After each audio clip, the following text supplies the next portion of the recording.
Welcome one and all to the brand new Jeddah Corniche Circuit here in Saudi Arabia, and welcome on to a slight alteration to the normal hot lap and setup videos we have here. It's F1 rather than F2. We're racing around the 6.174 kilometre circuit, 27 corners, 3 DRS zones, and absolute chaos in what is basically an out and back with lots of corners in between, and a lot of them not really corners, but nevertheless, our lap around this circuit was pretty good at the time of recording on the 19th of November. 350th in the world in the Mercedes on equal. Pretty happy with that, in the top 1%. And actually, I've look on all of my friends are particularly fast, but I was managed to put myself up the top leader, which is quite uncommon for me, especially on the names there. But into the setup, 8.5 on the air at 8, helping get the front in between the walls, and 5 quite low on the rear for keeping it low drag relatively.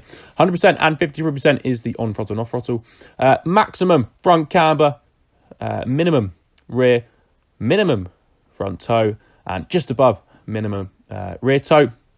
Suspension, really soft overall, a little bit firmer on the rear. And you see the ride out 2.7 is quite a familiar setting I quite like to use as well. But really soft overall, just helping us through the corners, especially with these quick changes of direction. In that first sector in particular, really aggressive on the brake pressure, 100% and 50% for the bias. Make sure we get really good bite, and then completely stiff tyre pressures, maximums to ensure we have good straight line speed, because that seems to be sort of common trend on this game. Into the lap itself now, crossing the start finish line, heading down towards that really difficult turn number 1. Brake just about the 100 metre board on the curb, throw the car and cut as much as you can, open up the second part, and now we're getting the power as quickly as we can, using all the track available to you on the exit. And now we're into the heart of this first sector. Throw the car into turn number 4, right up against the wall. Now straight back to the right for turn 5. Treat 6 and 7 as one flowing corner to set yourself up for turn 8, and then it's straight into turn 9. 8 and 9 again, another singular corner. I want to treat it as almost like Mexico there, that middle sector there. You want to jump onto the curb, get a really good run onto the first DRS straight, down towards turn number 13. Up, down into 4th gear, keeping nice and tight on the inside, and then work your way back up towards the wall. How wide do you dare to go? Full throttle as we head towards another chicane in this lap. 16 and 17, I believe, down to 5th, right against the wall, and then full throttle, using all the tracks so you can really just try and extend that exit, get on the power as early as you can, and run as wide as you dare, and to really maximise this long run down the straight. Of course, DRS in real life, no DRS here for us as we go into the chicane of 22 and 23. Row the car in 6th gear, using all the track available to you on the exit. You can really jump on top of that curb, and now, well, a little bit of contact with the wall there, but DRS wide open now as we head down towards turn 27 through 25 and 26 for the final braking zone of that. Try and avoid doing a Max Verstappen again, a little bit too leery on the throttle, a little bit wide off the apex, but a really nice exit overall.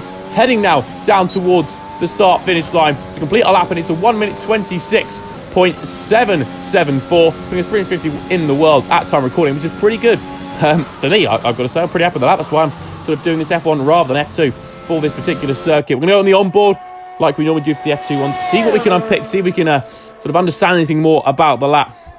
But it is a brilliant circuit. It's got its critiques from the race itself, absolutely bonkers. But to actually drive on the game, if you ignore, for me personally, if you ignore all the historic stuff and if just pure driving, this is the best track on the game, in my opinion.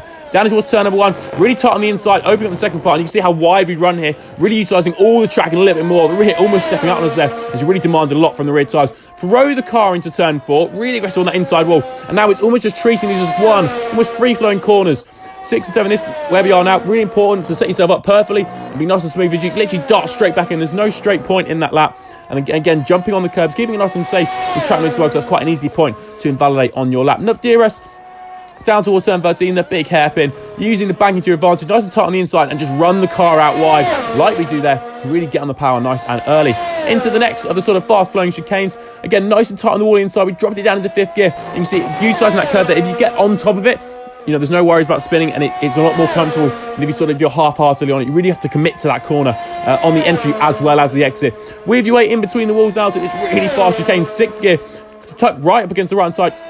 You need to get really close to that wall and use as much of that curbing as you can. You can jump all over the curbs here. It's the white lines beyond them is where the track limits are. Down towards the final corner now, turn 27. A lot of time to think about it as you head down there, and you can't really see it really until late because of the curve. Nice wide entry. You're going to try and get a late entry, so we do go a little bit wide, but we do get a nice straight exit as we run towards the line to set our time.